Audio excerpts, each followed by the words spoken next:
कैसे हैं आप दोस्तों। कल के वीडियो पर आपके काफ़ी सवाल आए हैं। क्या शिक्षक पात्रता परीक्षा उन सभी अभ्यर्थियों को देनी होगी जो पहले से ही पात्रता परीक्षा क्वालिफाइड है? क्या शिक्षक पात्रता परीक्षा से ही मेरिट बनेगी? क्या एक ही एग्जाम होगा और क्या इसमें माइनस मार्किंग लागू हो सकती है? शिक्षक पात्रता परीक्षा का सिलेबस क्या रहने वाला है? आज इन सभी विषयों पर हम डिस्कशन करेंगे दोस्तों। सबसे पहले यदि आप शिक्षक भर्ती की तैयारी कर रहे हैं तो बेस्ट बुक्स की जानकारी मैंने वीडियो की डिस्क्रिप्शन में दे दी है। बुक्स की जानकारी ऑनलाइन जाकर देख सकते हैं, पढ़ सकते हैं और उन्हें ऑर्डर भी कर सकते हैं दोस्तों। पहला सवाल ये था, क्या इस बार माइनस मार्किंग लागू होगी? तो दोस्तों शिक्षक भर्ती में माइनस मार्किंग लागू नहीं होगी, इससे आप निश्चिंत रहें।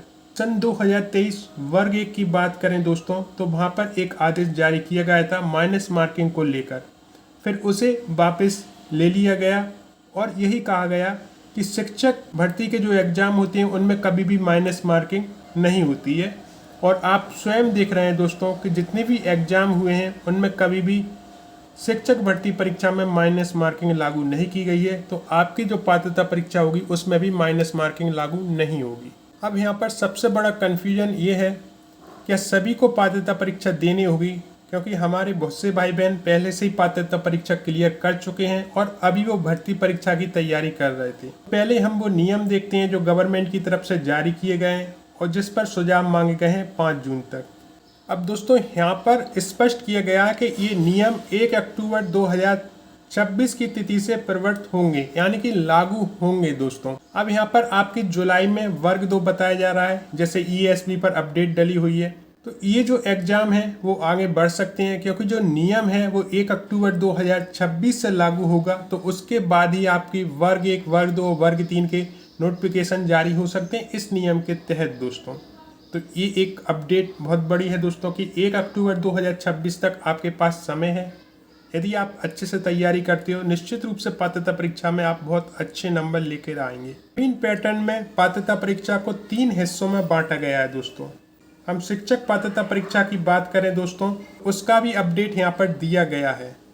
अब दोस्तों यहाँ पर आपको स्पष्ट रूप से समझना है कि दोनों अर्हताएं जो हैं वो आपकी संयुक्त तकनीकी अर्हता परीक्षा और संयुक्त सामान्य अर्हता परीक्षा के लिए है दोस्तों। अब हम बात करते हैं शिक्षक अर्हता परीक्षा की दोस्तों, यानी शिक्षक पात्रता परीक्षा की अंक सूची कब तक वैलिड रहेगी। तो हमें पॉइंट नंबर 7 देखना है। इसके लिए इस नियम में स्पष्ट कर दिया गया है दोस्तों पॉइंट नंबर 7 में कि शिक्षक अर्हता परीक्षा के परीक्षा परिणाम एवं स्कोर कार्ड की वैधता। अर्हता परीक्षा का परीक्षा परिणाम शिक्षक की अर्हता निर्धारण हेतु आजीवन वैध रहेगा। यानी दोस्तों आपने एक बार ये पास कर लिया तो ये आजीवन मान्य रहेगा। अब यहाँ पर आपके मन में ये सवाल आता है कि सर हमने तो पात्रता परीक्षा पहले से ही क्लियर कर रखी है, क्या हमें ये एग्जाम देना होगा? दोस्तों यहाँ पर प्रश्नवाचक चिन्ह जरूर है दोस्तों, लेकिन मैं ये कहूँगा कि जैसे आप भर्ती परीक्षा देते थे 2018 में और उसके आधार पर आपका सिलेक्शन होता था दोस्तों, वैसे ही इस एग्जाम को मान के चलें। भले ये पात्रता परीक्षा के नाम से लिया जा रहा है और इसी की अंक सूची से आपकी मेरिट बननी है दोस्तों, लेकिन ये आपको एग्जाम क्रैक करना ही होगा क्योंकि ये नियम में बदलाव फिर से किया जा रहा है दोस्तों। वो आपकी जो पात्रता परीक्षा आजीवन वैध कर दी गई थी दोस्तों, वो अपनी जगह है, लेकिन ये एग्जाम की जो अपडेट जारी की गई है उसे देखकर यही लग रहा है कि ये आप सभी को फिर से देना होगा। चाहे आप इसे भर्ती परीक्षा के नाम से ले लें, चाहे पात्रता परीक्षा क्यों कहलाएगी, तो ये पात्रता ही परीक्षा दोस्तों। आगे हम देखते हैं तो शिक्षकों की शासकीय सेवा में चयन के लिए शिक्षक अर्हता परीक्षा को स्कोर कार्ड की वैधता नियम 6वें पॉइंट के 3 कॉलम के अनुसार होगी। अब तीसरा कॉलम क्या था दोस्तों? ये 6वां कॉलम है और तीसरा पॉइंट वही कहता है कि संयुक्त तकनीकी अर्हता परीक्षा एवं संयुक्त सामान्य अर्हता परीक्षा स्कोर कार्ड परिणाम जारी होने के दिनांक से 2 कैलेंडर वर्ष बाद की 31 दिसंबर तक वैध रहेगा। यानी ये आपका करीबन 2-2.5 साल तक ही वैध रहना है दोस्तों। अभ्यर्थी के पात्रता अनुसार प्रत्येक वर्ष की अर्हता परीक्षा में सम्मिलित हो सकेंगे और यही उदाहरण जो है शिक्षक भर्ती पर भी लागू होता है। यदि अर्हता परीक्षा का स्कोर कार्ड वर्ष 2026 की 10 जुलाई को जारी होता है मान लो दोस्तों, तो स्कोर कार्ड की जो वैधता है वो 10/7/2026 से 31/12/2028 तक वैध होगी। यानी जिस साल तक वो वैध है उसके दिसंबर तक वो वैध रहेगा, 31 दिसंबर तक दोस्तों। ठीक है, तो 2-2.5 साल तक वैध रहेगा आपका शिक्षक पात्रता परीक्षा जो आपने क्वालिफाइड किया है। उसके बाद फिर से आपको एग्जाम देना होगा, यानी 2-2.5 साल तक आप उस स्कोर कार्ड से जो है आवेदन कर पाएंगे और विभाग जैसी भी वैकेंसी निकलता है उसमें उस स्कोर कार्ड के आधार पर आप जो है अप्लाई कर पाएंगे। दोस्तों यहाँ पर वही स्पष्ट किया गया है दूसरे नंबर पॉइंट में, पॉइंट नंबर 6 के कॉलम नंबर 3 के अनुसार होगी। ठीक है, अब आगे देखें। शिक्षा विभाग द्वारा शिक्षकों के चयन के लिए शिक्षक अर्हता परीक्षा की अतिरिक्त अन्य विषय अथवा अर्हताएं निर्धारित की जा सकेंगी। अन्य अर्हताएं होती हैं कि आपके पास बीएड डीएड होना चाहिए दोस्तों, संबंधित विषय में आपके पास स्नातक होना चाहिए, इस तरह से।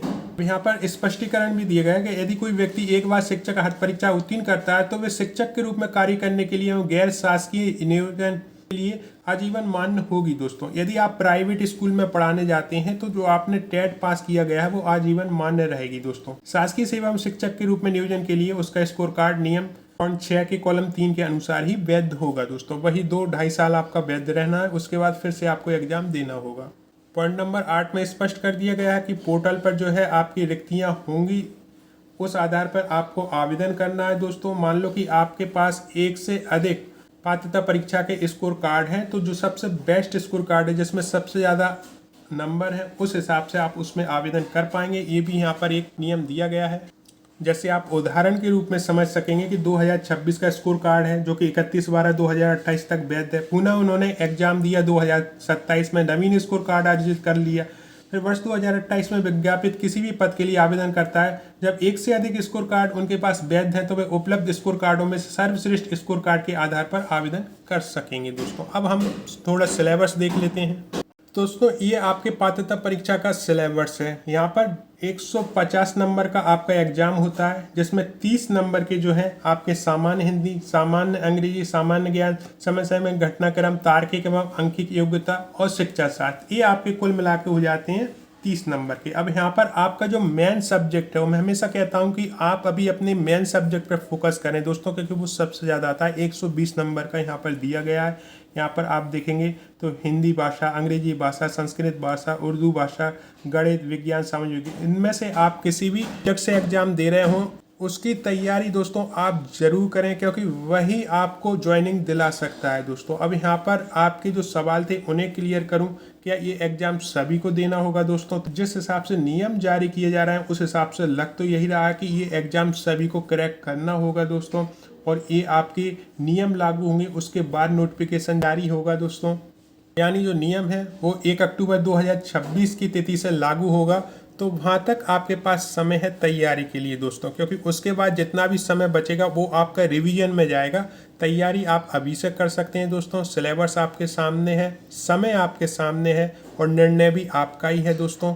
क्या आपको बैठकर इंतज़ार करना है या अभी से पढ़ाई शुरू करनी है? यदि आपको अभी से पढ़ाई शुरू करनी है दोस्तों तो कमेंट बॉक्स में लिखें, मैं आपके लिए पढ़ाई से संबंधित अच्छे वीडियो लेकर आऊँगा जिसमें आप टेस्ट दे पाएंगे और समझ पाएंगे कि किस तरह से आपकी तैयारी चल रही है दोस्तों। 1 अक्टूबर 2026 ज़्यादा समय नहीं है, लेकिन इसका उपयोग आप क्रमबद्ध तरीके से करेंगे तो ये भी काफ़ी समय है दोस्तों, क्योंकि इसके बाद जो भी समय मिलेगा उसमें आप यदि रिवीजन पर भी ध्यान देंगे तब भी आप अच्छे नंबर ले आएंगे दोस्तों। अब जैसे ही इससे संबंधित कोई भी आदेश आता है मैं आपके सामने ज़रूर लाऊंगा। यदि आपको मेरी मेहनत अच्छी लगी हो तो वीडियो को लाइक करें, चैनल को सब्सक्राइब करें और इस वीडियो को ज़्यादा से ज़्यादा शेयर जरूर करें दोस्तों, सभी तक इस वीडियो को पहुंचाएं।